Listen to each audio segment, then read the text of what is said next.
अल्लाह के नाम से इब्तिदा है। दोस्तों, आज मैं आप लोग के लिए सीख कबाब को सेव करने की तरकीब लेकर वीडियो लेकर आई हूँ। इस वीडियो में आपको सीख कबाब सेव करने का तरीका बयान करूँगी।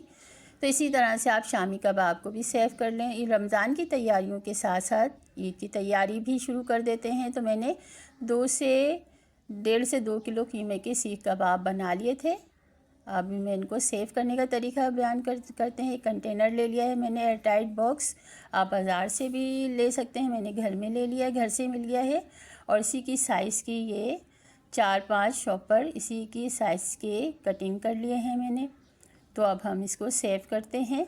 तो दोस्तों, ईद में आप इस तरह से सीख कबाब सेव करके रख लें, शामी कबाब रख लें और मछली में मसाला लगा के उसे भी कर लें। तो इससे टाइम की भी बचत होगी और मेहमानों के साथ ज़्यादा अच्छी तरह से टाइम सर्व करने का मौका भी मिलेगा, स्पेंड करने का।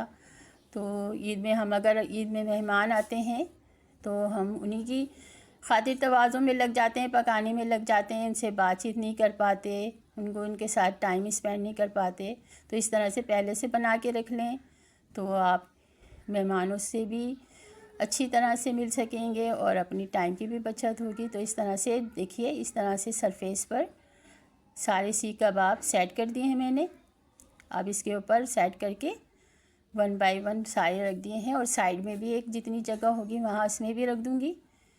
तो अब इसके ऊपर रख कर और एक शॉपर जो मैंने कटिंग किया हुआ है वो इसके ऊपर सेट कर देंगे। फिर इसी तरह से दूसरी लेयर लगाएंगे, इसी तरह से तीसरी, चौथी, पांचवी, जिस तरह से जितने भी सीख कबाब इस कंटेनर में आ सकेंगे हम रख देंगे।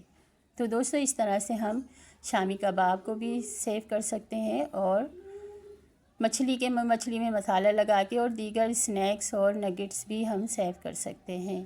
तो दोस्तों, मैंने आपसे मेरे चैनल पे विज़िट कीजिए। अच्छी रेसिपीज़ हैं, ये तरीके भी मैंने बताए हैं, 4 मसाले भी बताए हैं और रमज़ान से मुतालिक भी बहुत सी रेसिपीज़ मैंने आपसे शेयर की हैं। उसे भी देखिए और मेरे वीडियोस को देखिए। तो इस तरह से देखिए, हमने सारे लेयर लगा लिए हैं और ऊपर से ये लास्ट में ये शॉपर रख कर मैं इसको कवर कर दूंगी और फ्रीज़र में रख दूंगी। इस तरह से 1 महीने के लिए सेफ़ है, रमज़ान के लिए भी है और ईद के लिए भी। तो दोस्तों, ये था मेरा तरीका। आपको कैसा लगा? अच्छा लगा तो लाइक कर दीजिए, शेयर कर दीजिए और मेरे चैनल को सब्सक्राइब कर दीजिए। मिलते हैं एक और अच्छी सी रेसिपी के साथ। अल्लाह हाफिज़। अल्लाह निगहबान।